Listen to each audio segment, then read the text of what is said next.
तो हम पढ़ेंगे बंगाल स्कूल के बारे में। Bengal school of painting origin and developments के बारे में पढ़ेंगे। तो इसका डेवलपमेंट होता है 20th सेंचुरी, और ये किसके मिक्सचर से बनी है? तो इंडियन प्लस ईरानी, मतलब इंडियन प्लस एशियन के मिक्सचर से ये बनाई गई है। तो इसमें क्या है कि जो हाँ, तो इसमें जो आर्ट स्कूल क्या होता है कि जो ब्रिटिशर्स हैं वो अपने आर्ट स्कूल इंट्रोड्यूस कर देते हैं। इनका ये है मानना था, सबसे पहले इनकी क्या अवधारणा थी, मतलब इनका क्या मानना था इंडिया के, मतलब टॉपिक पे क्या मानना था जब ये इंडिया आए थे अपना मतलब अपना व्यापार मतलब करने के लिए। जब ये व्यापार करने के लिए इंडिया आए थे तो इन्होंने मतलब पॉलिटिकली भी और मतलब आर्थिक तरीके से भी मतलब हम मतलब इंडिया के ऊपर कंट्रोल किया। और फिर उसके बाद क्या हुआ कि इनको लगने लगा ऐसा कि जो इंडियन आर्ट है वो उसकी कोई भी मतलब जो इंडियन आर्ट है उस मतलब उसकी कोई भी क्वालिटी नहीं है, मतलब कोई भी एक्सेलेंस क्वालिटी नहीं है। जो इंडियन आर्ट है वो पूरी तरीके से, जो इंडियन ट्रेडिशनल आर्ट है वो पूरी तरीके से वेस्ट है, मतलब कुछ भी, मतलब उतनी इम्पोर्टेंस नहीं है, उसकी वैल्यू नहीं है। और ये अपने आर्ट की मतलब बहुत ज़्यादा अपने आर्ट को ऊपर प्रमोट करना चाहते थे। इसीलिए इन्होंने बॉम्बे, कलकत्ता, मद्रास और लाहौर में अपने मतलब स्कूल्स खोले, आर्ट स्कूल, अपना ट्रेडिशन को और आगे बढ़ाने के लिए, अपने ट्रेडिशन को प्रमोट करने के लिए। तो इसमें क्या रहता है कि ये 19th सेंचुरी, इसमें जो मतलब ये सब प्रोसेस ये कर रहे होते हैं वो 19th सेंचुरी में हो रहा होता है। फिर उसके बाद बॉम्बे, बॉम्बे प्रेजेंट डे मुंबई था, और कलकत्ता प्रेजेंट डे, आज का प्रेजेंट डे क्या है?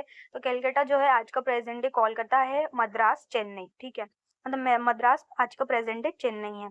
स्टैब्लिश्ड बाय ब्रिटिशर्स, मतलब जो कि स्टैब्लिश किए गए थे ब्रिटिशर्स के थ्रू।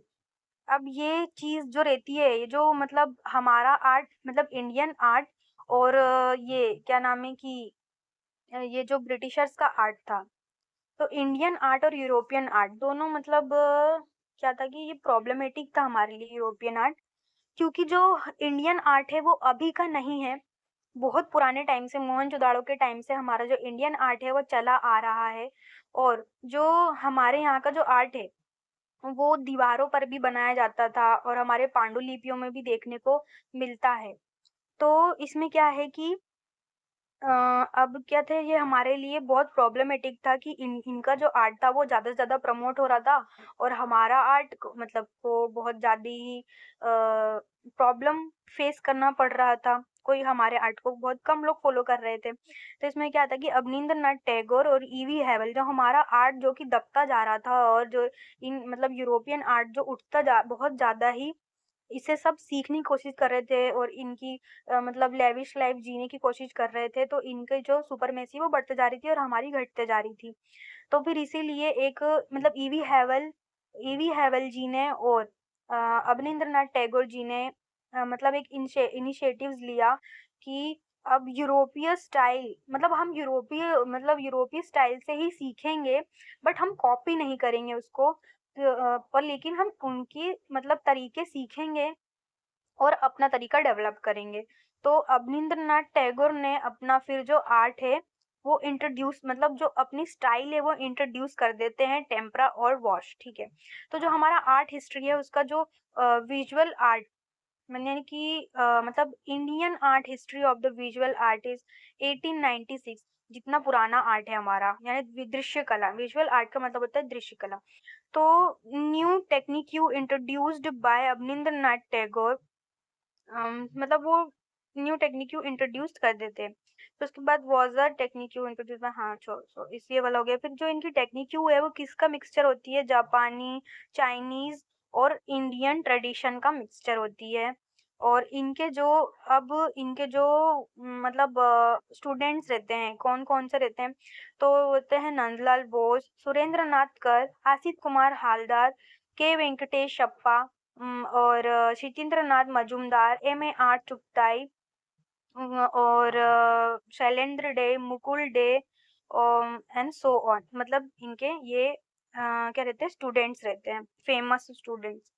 जो इनकी हेल्प करते हैं बहुत ज़्यादा इंडियन आर्ट को प्रमोट करने के लिए, नेशनलिज़्म की भावना के लिए। तो ये हाँ, नेशनलिज़्म भावना के लिए बहुत ज़्यादा ही हेल्प करते हैं इंडिया में प्रमोट करने के लिए। तो अब फिर क्या रहता है कि हम जीतते भी हैं इसमें इसमें फिर लिखा है कि मतलब unique group distinct style different form European nationalism कला भवन Indians first national school art school. तो इसमें क्या है कि अब यूरोपियन नेशनलिज्म जो हमारा आर्ट रहता है वो होता है यूरोपियन नेशनलिज्म नेचुरलिज्म नेचुरलिज्म रहता है, वो कॉपीड नहीं रहता है। यूरोपियन नेचुरलिज्म रहता है। तो अब जो काल भवान इंडियन मतलब काला भवाना है, जो इंडियन फर्स्ट स्कूल है वो काल भवाना स्कूल है, जिसकी स्थापना 1919 में इसकी जो स्थापना हुई थी, वो उसकी जो डेट है वो 1919 है। और फिर जो अब इसके अगले टॉपिक में है तो टेक्निक्यूज एंड सब्जेक्ट मैटर इसमें देखेंगे। तो इसमें क्या है कि a new style by the Abanindranath Tagore inspired by the Mughal Rajasthani पहाड़ी एंड अजंता बाग गुफा पेंटिंग्स। मतलब ये इधर मतलब इन्हीं सब चीज़ों से ये प्रभावित थे, तभी इन्होंने अपना खुद का मतलब एक बंगाल स्कूल वो कर दिया, डिस्क्राइब मतलब बंगाल स्कूल मतलब लाके खड़ा कर दिया है ना। और बंगाल स्कूल की स्थापना मतलब सबसे पहला बंगाल स्कूल का सेंटर क्या है, तो वो है कैलकाटा। आगे बढ़ते हैं। अब यंग पेंटर्स, वो बहुत सारे जो यंग पेंटर्स है इनसे इंस्पायर्ड होकर के उन्होंने भी अपना कंट्रीब्यूशन दिया। तो सबके अंदर नेशनलिज्म की भावना आई आ रही कि हम भी मतलब हम भी इंडियन को प्रमोट करेंगे। और ऐसे करके मतलब इंडियंस की वो टेम्परा और वॉश टेक्निक्स में पेंटिंग्स ढेर सारी बनी। तो डिपिक्टेड इनॉर्मसली, इसमें क्या है कि अब जो टॉपिक्स मतलब बंगाल स्कूल में मतलब जो टॉपिक्स रहे जिन जिन पर पेंटिंग बनी है टेम्परा और वॉश विधि से यानी स्टाइल से, तो वो रही है हिस्टोरिकल पेंटिंग्स यानी कि हिस्ट्री को लेकर के पेंटिंग्स बनी। रिलीजियस पेंटिंग्स यानी कि रिलीजन धर्म को लेकर के बनी, अलग अलग धर्म पे। और क्लासिकल इंडियन लिटरेचर एपिसोड्स जैसे कि महाभारत रामायण इन सब पे पेंटिंग्स बनी बहुत ज़्यादा।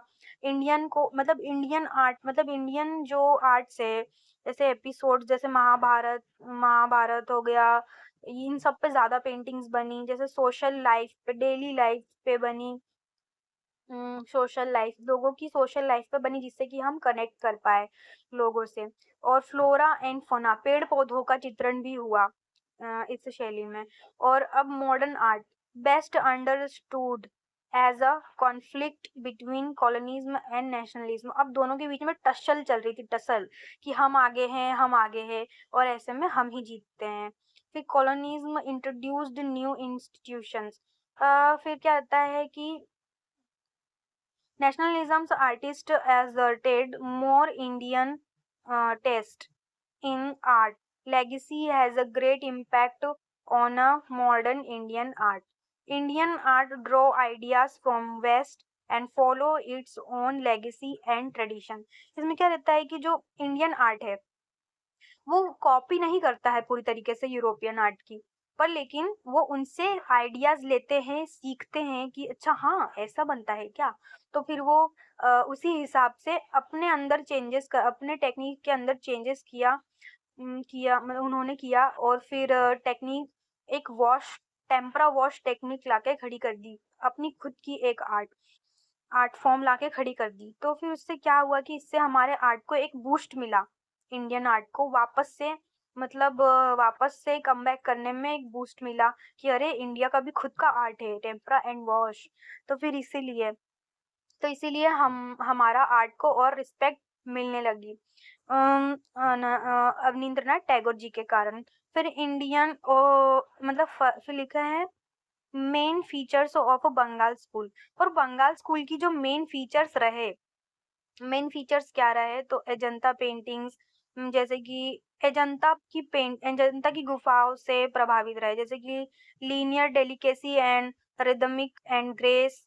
और जो फिगर डेलिकेट एंड ग्रेसफुल, और जो फिगर्स बनाई गई बंगाल स्कूल में वो बहुत डेलिकेट तरीके से बनाई गई, बहुत ग्रेसफुल, और वॉश टेक्निक यू का इस्तेमाल किया गया, ब्रिंग हार्मनी, जिससे कि बहुत ज़्यादा हार्मनी हार्मनी यानी सद्भाव की मतलब भावना दिखी, लोगों में नेशनलिज्म जगा। और impact, Indian paintings styles provides Indian roots और rhythmic human and animal figure scene, और बहुत रिदमिक ह्यूमन और एनिमल फिगर्स भी मतलब दिखाए गए। मतलब जो इंडियन आर्ट है ना वो रेखा प्रधान है, जो हमारा इंडियन आर्ट है वो रेखा प्रधान है।